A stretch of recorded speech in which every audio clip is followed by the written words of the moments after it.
because I had that year and a half or 2 years since I played football, it was just like the accumulation of time in the weight room and all the reps, throwing to my brothers, throwing to whoever would catch, and it kind of helped me be ready for that first game when that first game came. You are listening to the Zen Game QB Show, where we go inside the minds of college quarterbacks. I'm your host, Grant Gerton, and on today's show, we talk to Jake Retzlaff. We recorded this interview when few people outside of the BYU locker room knew that Jake and the Cougars would be in contention for a Big 12 championship and a berth in the college football playoffs. In this interview, we talk about Jake's jump from junior college to BYU, how he transcended his first season at BYU, which was very difficult, into a very successful second season, and how his Jewish faith has affected his performance on the field. How much preparation was there, whether it was in backyards, local fields, etc.? You could see when you watched the games at Riverside, you and your brother's connection was unreal. Yeah, I mean, when COVID hit, it was freshman year in college, sophomore year in college when COVID hit, and so it was just like he wasn't doing anything, I wasn't doing anything because school was closed down, all that stuff, and so it was like, well, I had a built-in receiver living with me, so it was just like, hey, Reggie, let's go. You got to come catch. And then my little brother felt left out, so he would come and try to catch, and it was just hilarious because he was not at all. He was a linebacker in high school, and then he ended up being a baseball-only guy. But, yeah, I mean, it was random parks, whatever park had the best grass to run on and, like, to move on. And it turns out parks don't have football grass, and so it's like it's always way too tall, and you feel like you're getting stuck and stuff. But it was just the accumulation of that over the years. Like, obviously, in high school, I was a little too young, but it was still like we were throwing to each other a bunch my junior year in off seasons. He was the guy that didn't need to call and buy him lunch to go throw with me. He was just in the other room, and I'd make him come throw with me. So it was easy to do. I mean, obviously, I've had the most reps in my life, that guy. So it made it a lot easier come game day. And so that was a big part of the jump in skill, probably, was just getting all that practice with him when a lot of people in California weren't that lucky to have their future number one receiver in the mix at home. How special was that when you got to go play at Riverside and you guys wound up playing at the same team? I have to imagine that's something you're just going to remember for the rest of your life because you got a rare experience where your brother was your number one receiver. I don't know how many people get to ever have a season like that. Yeah, that was for sure special. That's something we're going to remember forever and something we can always look back on forever. And, just watching those games and, 5-10 years are going to be fun. And just thinking about them now, it's fun. And obviously we were really, really good, had a really good team. Everybody around us was also really good. But, yeah, playing with him was special. It was really a mom's dream come true. In high school, when I was a little sophomore, she always wanted him to stay in the games during blowouts so I could throw him a touchdown. It turns out head coach didn't feel like leaving in his one receiver of the game for no reason. And so, yeah, so it was awesome. It was something that, it was cool to see it. It was real life, seeing the work kind of become the gravy on top when I'm always throwing to him in training. Why not always throw to him in the game, too? It seemed pretty simple. It was very natural because right in the opener, you come out, your first game there, 529 yards and 6 touchdowns. So you didn't waste too much time in putting the hurt on. And he was in the receiving end of a lot of those. So, assuming I guarantee your parents were in the crowd at that game, I can't see a world in which they wouldn't have been. Your mom got her wish pretty fast. Yeah, she did. That was a really fun game to come out like that and just click. It was pretty awesome, and me and him clicked right away that game. And you had a dominant year. You go 12-1, but you wind up losing 55-0 in the championship.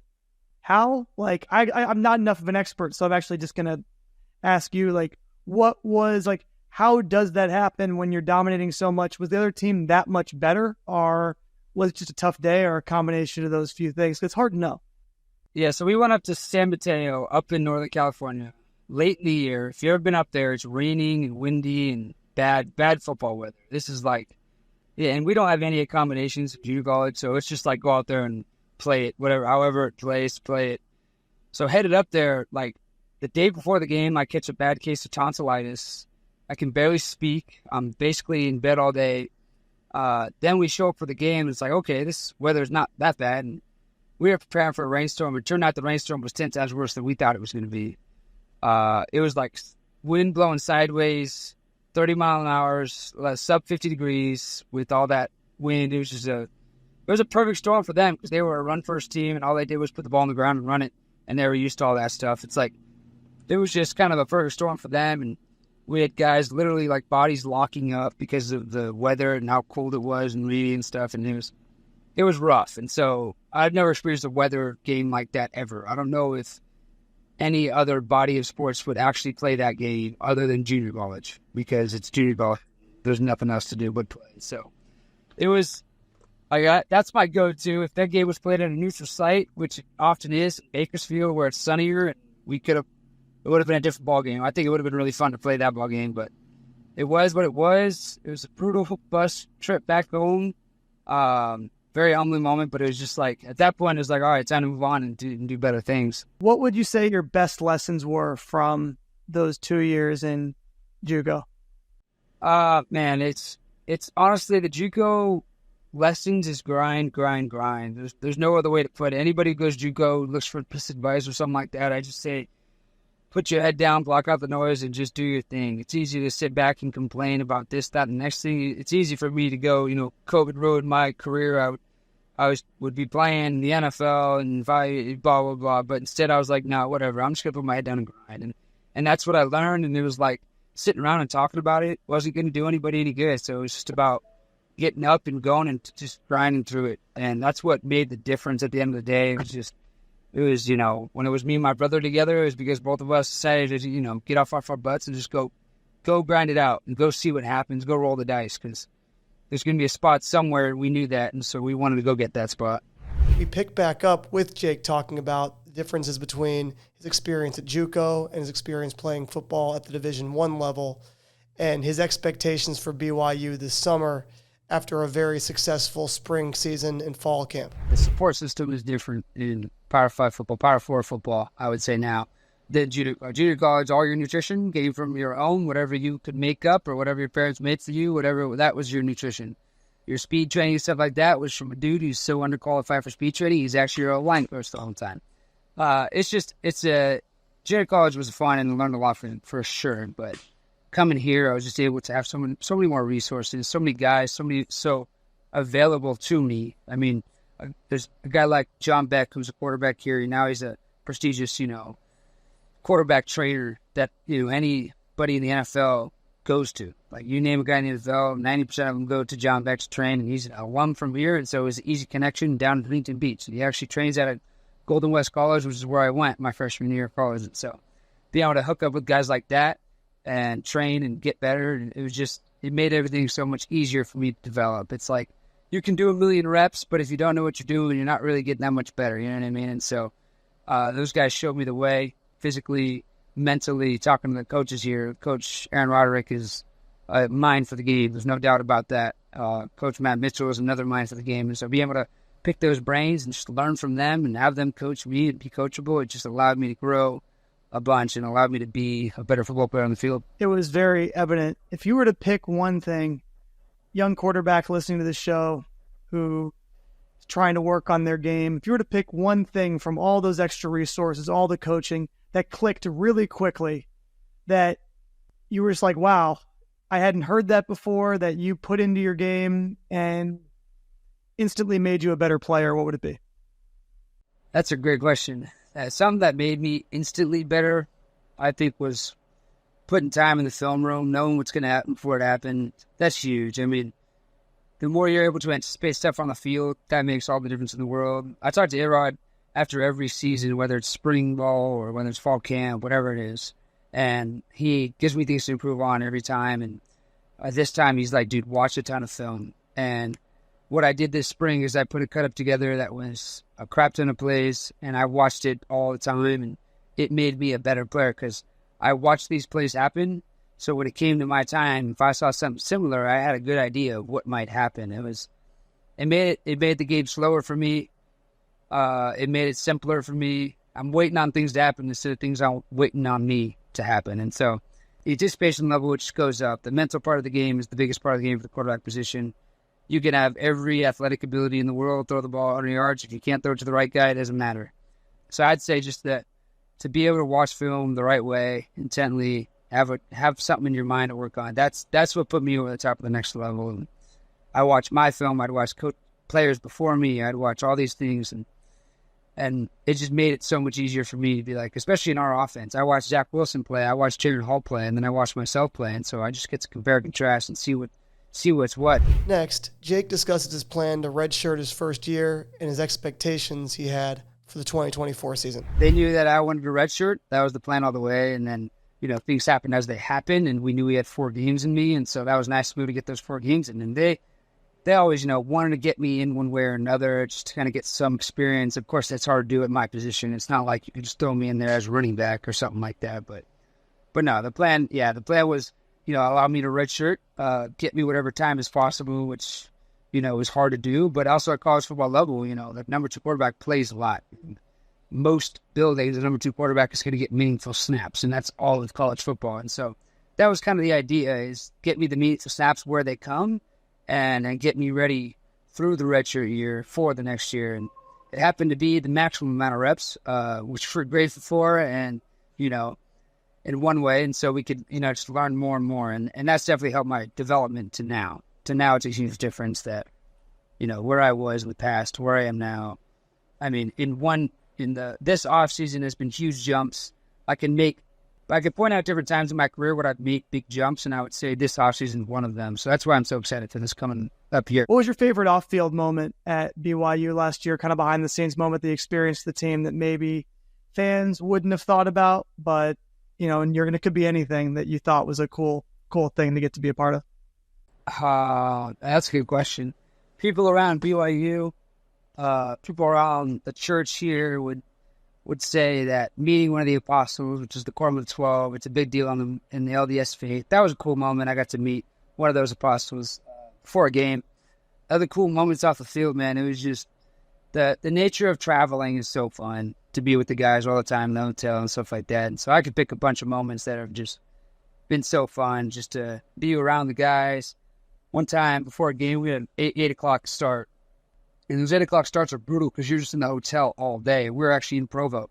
And me and a couple of the guys went on a walk. We just walked around Provo, saw what was going on. Like there's an event going on down in South Provo. And we were right down there, and we kind of walked near it. We didn't walk to it. We walked near it. None of us are wearing any BYU gear, so they don't know who we are or anything. And we just look like people walking around. And it was a cool thing to do, be able to just kind of experience the moment, not in the moment, just be appreciative of what's going on. And then there's the parts where, like, family and everything. Having family come out to the games has been so special. It's so awesome. These are, some family members I haven't seen in a long time, and they make trips out to the football games, and I get to see them. And West Virginia, I had a bunch of family drive down from New York and Jersey area, and they got to drive down to that game and spend it with me. And that's just been so cool. My parents being a part of it and all that stuff, and my dad's still getting used to it. You can't fathom that I'm on the field at a level like this, and so sometimes I can't either. But it goes that when he sees the introductions, the pregame introductions when I started against Oklahoma, he was at that game. It was Iowa State and Oklahoma. He looked up at the screen, and there I am, 50 feet in the air and 40 feet high, just my picture, starting quarterback Jake Retzlaff. And he said he blacked out for 4 hours straight and came back towards the end of the game. But it's pretty awesome to see the impact that it's having on my parents and my family around, and it's so cool. I mean, it was after the Oklahoma game, I'm hugging my mom, hugging my cousin, and then my dad's still up in the stands, just kind of like hasn't really gathered himself yet and come down. It's a special thing that I get to do now. And him as a football coach, he just sees it in a different light. And it's so cool just to see that impact on the people around me and be able to be in this situation is just something else. What are your goals for this year? To win a Big 12 championship. That's going to put us in the college football playoff and give us a chance to be on top of the world, man. I think we're going to put BYU on the map this year.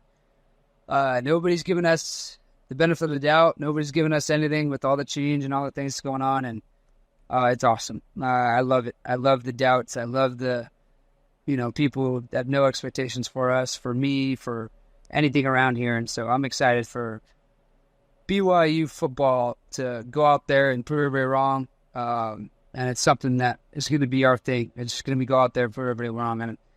And I don't set unattainable goals. I know it's attainable and it's right in front of us. We're a great football team here, so I'm excited to have some team success. Personally, the goal is to get this team the best place it could be. You know what I mean? I mean, I could talk about award or something to Davey O'Brien. I could talk about the Heisman, and yeah, sure, that's awesome, but that's not going to happen without our team getting on the top of the world. So that's the goal. And be a heck of a story, though, talking about personal awards. I think 24/7 ranked your quarterback room 16 out of 16 in the conference. So if you found yourself in the first team all conference, you would have proved a lot of people wrong. And I think that it just demonstrates to me in any of those type of articles that people didn't watch the games if that was their interpretation. I watched the same tape. I don't tend to agree with the thought process there. But I have to imagine some of those things are just extra motivation. When you see an article like that, you're like, all right, I know what it's like to succeed. I threw for 529 yards the first time I stepped in the field in a season a few years back. I don't think that you have any doubts in your mind that that's just noise and not important at all. No, it's Sports Illustrated put out an article, had me as the 15 out of 16 returning quarterbacks, 15th out of 16 in the Big 12. And so I just literally laughed out loud at it. This is going to be awesome. I'm just so excited. After my first conversation with Jake, I had the opportunity to pick back up to him after he got his first win as a college football quarterback against Southern Illinois. And as you'll see, he was elated after all of the hard work he put in. We initially picked back up with him discussing how the BYU Cougars are able to retain so many players year to year in a world of college football in which very few teams are able to do so. Yeah, I mean, this is the culture here. Guys aren't looking for a bunch of money to go play somewhere. They're here for the right reasons. They're here to develop as people and play good football. And that just shows in the amount of guys that stay and the amount of guys that are around this program for a long time. Like, NIL is good because, athletes get to be paid, get to have some advantages that they should have always had. But also, like, it can make you lean into the portal too much. And now you're getting a bunch of one-year guys. Your culture is not the same and stuff like that. And I think that we've done a great job not falling into that little rabbit hole, getting a bunch of transfers, having no chemistry, having no, game reps together with the guys, and just like being a bunch of dudes out there playing football. That's not who wins games. It's teams who wins games. And so I love that we got that here. And, that's definitely an advantage that we lean on. It's finding the best guys in college football. It's not just the best players, it's the best guys in college football. And that's what Kalani does. He doesn't bring in people for talent, and he doesn't go buy players. That's just not what he does. And it's cool to see that you can hang out with any guy on this team and feel like it's just another brother of yours. Kalani stresses like love and learn culture. Like, we're in this for the right reasons. I mean, there's so many examples of the advantages you get here at BYU playing here that are far beyond a couple $100 now. You know what I mean? Like, it's real life stuff, the life lessons, the people you meet who get to mentor you. Like, how do you put a paycheck on a mentorship of somebody who's done it before, succeeded before, and now wants to put their time and effort into you to make sure you succeed? Like, there's no dollar amount you can put on that. And so the experiences outside of some money is just so invaluable here that the guys realize that they're not going to find this somewhere else. Like, nobody's committed to a mentorship program like BYU has. Nobody's committed to, making sure that guys have every support they need. Kalani is famous for getting on the phone with moms of recruits and them being in full tears by the end of the phone call, because he's just so real and so true to himself. And he's such an amazing person. And he talks about how, like, this culture is love and learn. That's the name of the game here. And that culture can build so much brotherhood, can build so much respect for one another, that you're going on the field and playing ball for the guy next to you. You're not even thinking about a dollar or a dime on the field. That's not what makes a difference. It's the guy next to you. It's the experiences you have together. It's going camping with a team during fall camp and just getting off the grid, basically, and hanging out with the guys next to you. Like, I can't explain to you how many guys that I was hanging out with that I hadn't hung out before, or like that I didn't know could do something so well. We were playing beach volleyball a bunch, and like a couple of legal linemen were just killer at beach volleyball, and you would never have known. And like, they were on the winning team the whole day. And so it's just stuff like that, learning about one another, sharing with each other, sharing your hardships. Like, that's a hard thing to do.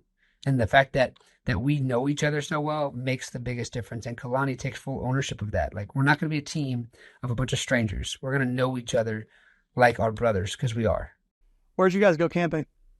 Heber Valley Camp, something like that, up north in Utah. What was the one fun thing you learned about a teammate? 'Cause when you're going out in the nature, it brings up conversations. One of the beautiful parts about doing it, lets you connect with people at a deeper level when you get away from everything else. What was one thing you learned about a teammate during that process that got to allow you to have a relationship at a deeper level, or was it interesting? There's definitely a group of guys on this team who believe in the supernatural like you would not believe. Like all these crazy stories, they are 100% believers. And so that I did not expect out of a bunch of college football players. So can we dive a little bit deeper, because I'm into that stuff. So maybe I might be alongside some of your teammates. What were some of the things that your teammates believed that surprised you? Skinwalkers is a big one in Utah.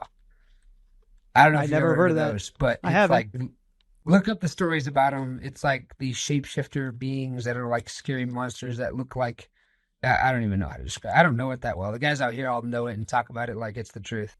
So I have some homework, post-interview homework, to go look up the Skinwalkers, and I will go find out what I can learn and what I resonate with in the Skinwalkers. I've never heard of that, so I can't give any opinions yet on that topic. Was there any, on the other side of it, were there any stories that you learned about someone that just maybe were inspirational, or something that, man, like I didn't know that about this person, or something that I mean, the audience, if they don't know what a Skinwalker is, could go and connect to? Something that's really cool that we did is like we had the coordinators go up and tell their stories, their real stories about who they are, where they came from. And it included the hardships, it included the highlights, and it included like their testimony and commitment to the team, which was really cool. And then we had a couple of the guys on the team go up there and do that for us. And we really got to really connect with them on a deeper level. It wasn't just you like to play Call of Duty, so do I. It was real life stuff, and it was real connection between the team and the respect for one another. You could just feel it grow in the room, like just sitting around and everybody on the team listening to these people speak, listening to, like, it's not always roses for everybody in their life. And so when you listen to their real story, you can't feel anything but closer to them and just like stronger to them. And now you want to play for them way, way more. You just got to learn beyond someone that's helping you work through an offensive playbook or a defensive playbook, or someone just lining up next to you or alongside you, etc. You have to learn what brought them to that point. And I think that oftentimes those stories are much more windy than we think. I think sometimes you see someone in front of you and it feels more like a straight line, but for nobody, it's not a straight line for anybody. Usually there's a lot of zigs and zags, and we just don't know. And you got a chance to go see that in that experience. It's pretty incredible. Yeah, it was fun. Yeah, it's a pretty amazing thing to be able to get out into nature and make those connections. And then kind of on the same topic, what's a moment you've had, maybe even you could just bring one up from Saturday night, talk about wanting to go win for your teammates and being excited for the people who are next to you. Was there a moment in particular during that game on Saturday where you just felt particularly excited for a teammate? Maybe it was overcoming injury, maybe it was overcoming challenges people don't know about publicly, that just, when you got to watch them have their moment, you were just really excited? I mean, it was fun to see some like first-time starters. Like, although we've had a lot of returners, like Sonny Makasini is starting right guard. Like, he started his first game here at BYU, and he's not a guy who's, 6'8", 300 pounds. He's not 350 pounds. Like, he's not huge. He's not a guy who you think is going to be a really tough guy. But that dude is one of the toughest guys I know, and he played his butt out there Saturday night. I was super proud to see him out there. It's fun to see the new guys who came in, like Austin Lewis, who plays O-line, also like get his reps in and get some playing time. And on the defensive side, we've had more transfers than on the offensive side, so it's cool to see those guys in real life action. Seeing Che go out there and make some plays, seeing Isaiah Glasgow get his first start of his life and go out there and make some plays, have a TFL in a big moment, and just like, so it's fun. You see it every other play. You're seeing a new guy make a play that's like, okay, that's a newcomer this year, or that's a guy who stepped up this year. Sune Moa, linebacker for us, like played out of his mind in this fall camp and got his opportunity to play in the game and made a couple tackles, made a couple plays. And so it's really cool. Underneath the guys like the Jack Kellys and the Jacob Robinsons, there's dudes who deserve to be out there and make plays, and they are making plays. And so it's super awesome to watch. Pretty amazing thing. Another thing you talked about early in the interview, you said the main theme that you guys practice is love and learn. Can you kind of describe how that is? Can you just go a little deeper with that in general and kind of how that theme is embodied throughout the team? Yeah, so it's real in the fact that the coaches and the people here truly care about you. And I know that a lot of college athletes can't say their coaches feel that way. And so being able to feel that real love from the coaches, knowing they have their true intentions in mind for you, it's easier to walk in the building every day. Maybe even if you're not in the position you want to be at the moment, because you know they got the right things in mind for you, and they know, and you know that you, as long as you do what you need to do, that you can be in a really good position at the end of the day. And so, and just like teaching each other, learning, and always being a learner, not a knower. That's a big thing that we talk about, and especially in the quarterback room. It's like, don't be the guy who thinks they know everything. Don't be the guy who's like closed off to anybody else's opinion, and you're just the only guy who can say anything. That's a knower. A knower thinks he knows everything that's going on. A learner is somebody who wants to learn all the time, wants to know, or wants to just have a better understanding of what's going on around them. And so being a learner is just, it's a hack on life. It's the growth mindset idea versus a fixed mindset. It's just, trying to get better every day, trying to learn something new every day, do something new every day. And so that mindset, it just opens up so many doors because it shows the real, just the real person in the real world, and how you can get a real grasp on things as being a learner and just trying to figure out what's the best thing for the situation, and not that you don't always have to have the answers. The other guy in the room might have some answers too, and know it, and be able to know that is just a huge advantage in life. Probably makes it an incredible environment to go to work in every day when you got a bunch of people around you too that are always curious instead of being a know-it-all and acting like they know more than you do. Just having a whole group of people that are bonded to that same principle must be a big difference in terms of why people, it's probably a big reason why people stay, because it's so enjoyable to be around people that are always trying to learn. Yeah, for sure. Is that a big reason why a guy like Apuka Nakua can go from this culture to the Rams, where it's one of the, most well-established and successful coaching staffs in the NFL, and go pick up that offense so quickly and have so much success so fast because it is taught at BYU to be able to go and be a sponge. And so when you got a great coach like a Sean McVay, he's able to go in so quickly and absorb the material and then have so much success right away. I mean, yeah, it's definitely got to be a help for sure. I know Puka did a lot of things right here. That's the reason he got the opportunity he got with the Rams. But if you watch the tape from what he did here, it's like, you want a guy like that on your team. It's the Rams didn't come in and put his highlights on and tell Kalani, this is why we want this kid. It was putting on the clips of him on the back half of the play, on a run play. What's he doing on a run play? What's he doing on these plays? And what he's doing is playing for the guy behind him. He's playing for the running back. When he goes and pancakes the corner, who thinks he's just taking a play off because it's a run play, and then the running back runs right behind him, and now Puka picks up the safety. Like those things, that's playing for somebody else. That's playing for something bigger than you. And that's the reason he's got the opportunity he got, and that's the reason he's so successful in the NFL. And that's why McVay loves him, because he knows he can put him on the field and he can do whatever he wants with him, and Puka's going to be like, all right, let's go. Now what? Like, jump how high? Like, that's the kind of guy that you're going to get from BYU. And then that results in the opportunity to have the flashy stats. When you're doing all those secondary things and being a great teammate for everybody else, then people want to get you the ball. And they want to get you the opportunities to go and shine when the moment is right for that. And what he was able to do last year was just sensational. You come into the league and he basically broke every record for rookie wide receivers in his first year. So it couldn't have gone much better. And it sounds like you weren't in the room at the same time as he was. I'm sure it's a bummer. I'm sure you think to yourself, man, if I was at BYU a year earlier, I would have loved to have been thrown to Puka. But it sounds like his legend outlived him far, far beyond the years he spent there. Yeah, no doubt. He's a heck of a player, and we know that for a fact. Yeah, no doubt there at all. Pretty sensational thing, what he was able to do. In terms of the other quarterbacks, talked about it last time, are the other quarterbacks that are in the league now, Jaren and Zach, are they still around the program at all? Are they guys that you get to interact with as well in your work this season or in the past seasons? I mean, it being their season right now, it's tough to get a hold of them all the time. But I've definitely seen them both around the building. They're both fun to talk to. I know Jaren better than I know Zach because he's been here more recently and stuff. And but I do know Zach also. He's at the game the other night. So I get to see them when they're not in their own buildings. Like Zach had a really good preseason this year. Jaren had a pretty good preseason himself too, and that landed in both spots at a place and that they can call home. And Jaren switched over to Seattle, which is good for him, a new fresh start over there. And Zach obviously with the Broncos. But I mean, those are obviously two guys that I can't have enough conversations with because I just want to, eat everything up that's inside their mind and just get to know their experience as much as I possibly can. Yeah, I can't imagine talking about Puka, but seeing two players playing your position, going to be having jerseys and helmets on Sundays.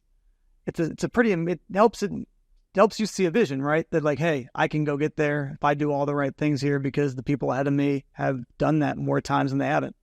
Yeah, 100%. It was definitely a factor when thinking about schools to go to. Yeah, because Keaton was playing in the preseason also, so it was actually all the guys who had been there recently were getting snaps and getting opportunities, and so that'd be a cool thing. If you look back at your 4 games from last season now, it's exciting to talk about what it felt like to be in the win column, because I can't imagine how relieving that felt after not experiencing it 4 straight outings. But we talk about love and learn, and you got to experience what it was like to get unconditional love because you came out 4 times and didn't have the result you wanted all 4 of those times in the win column. What were some experiences you had last year with your coaching staff where you really got to feel what that culture meant when you weren't coming up on the winning side of games? Example of that is against Oklahoma at home on a Saturday morning, throw a pick 6. I chase the guy down all the way, 100 yards, barely miss him. He gets and scores. I got to go back on the field right away. Fessy comes over to me on the sideline and just puts his arm around me, tells me, hey, you're a heck of a ball player. Keep doing what you're doing. Eliminate those mistakes. We know the mistakes. Eliminate them, and you're going to be a really good ball player. So go out there and drive down the field just like you did right there and score us a touchdown right here. And that's what I did. And that Coach Fessy's an unbelievable coach, unbelievable person, unbelievable mentor in my life. And so just feeling that right there in that moment, of course, we go down, end up tying the game on the next drive, which was awesome. And so, yeah, it's definitely felt more times than once, but that's the number one that sticks out of my mind of these guys really do have the unconditional support for you. Yeah, you can feel that. Like you see, listening to that story, just like, I think that summarizes the whole thing. Because there's so many cultures that you make that play, someone's just chewing you out, and they're yelling into oblivion, like, and that's true. Any culture in anything in life where you make a play like that, someone could be in an office culture and they make a mistake, and someone could be just chewing them out. But the fact that the immediate response is, "Hey, you got this. You're a guy." That's a pretty beautiful thing, and I would want to stay in a place like that too. Yeah, it's special here. There's no doubt. I'm here for a reason. God placed me here through a lot of different journeys, a lot of different paths, but he got me here, and I'm super grateful to be here, and super grateful for the coaching staff, super grateful for the opportunity to play and put that uniform on Saturdays and this week Friday. Yeah, and hopefully get to put a exclamation point. A lot of eyeballs will be on that game. SMU's got a very exciting offense. Should be a fast-paced game, and what a great opportunity to go into Dallas and show. You got to show a lot of the world who was watching that game against Illinois. Definitely showed your home fans that they had a lot to be excited about on a Saturday, but a lot more national eyeballs get on you Friday night. I think that a lot of people will get to see what a smaller amount of people saw on Saturday. Yeah, no doubt. We're excited to go there. It's going to be a fun place to play. Definitely more eyes. We're on, I think, ESPN2. It's going to be fun on Friday night. The whole nation's watching because there's less games going on, so it'll be exactly. It's going to be a fun one. I hope to be the game that's a blowout, and we go out and do our thing, and so people start watching what other game is on, but they got to see us succeed. Yeah, it's I think that I, for one, will definitely be tuning in. Something you alluded to that we didn't get to discuss much on the first show we did together, which is really funny. I love talking about faith. Is one of my favorite topics on any of these shows. I think that it's such an important part of life in general. But I'm of Jewish heritage, and you're first guest in any of my shows that shares my heritage, which is a really cool thing. Really cool thing for me. It's something that makes watching you play and covering your story a little bit extra meaningful from my seat. But we just love to ask you more openly, like how your heritage, your faith has affected your play on the field and how it's helped you through your experience. Yeah, I mean, it's tough to understand it in the tough times. It's definitely hardest to, be comfortable in the hard times and being like, okay, somebody is looking out for me. But through my life experiences in so many ways that I know I've been guided to be where I'm at. And so on Saturdays, it's special for me to be on that field representing me. It's special to be a little light for some kid somewhere to watch me play and be like, oh, I can do that too. There's a Jewish quarterback in college football. Like, that's unbelievable. And so to be able to just be that guy for somebody, if it's just one guy, that's enough for me. If there's just one little kid, that's fine for me. And so I'm grateful for the opportunity to do all that. It's a lot of fun. And something you don't see very often, especially at the quarterback position. It's not. Jay Fiedler was a guy for a long time that had a lot of success. Who were players growing up who were players or athletes growing up that you looked up to? In the Jewish faith, there wasn't really any, honestly. And we knew Julian Edelman was probably the only guy. To be honest with you, it was hearing about Sandy Koufax. It was hearing about a guy like that and what he did in the World Series at the highest stage. Just the stories like that. It's just so inspiring to be like, all right, well, he did it. Now it's my turn.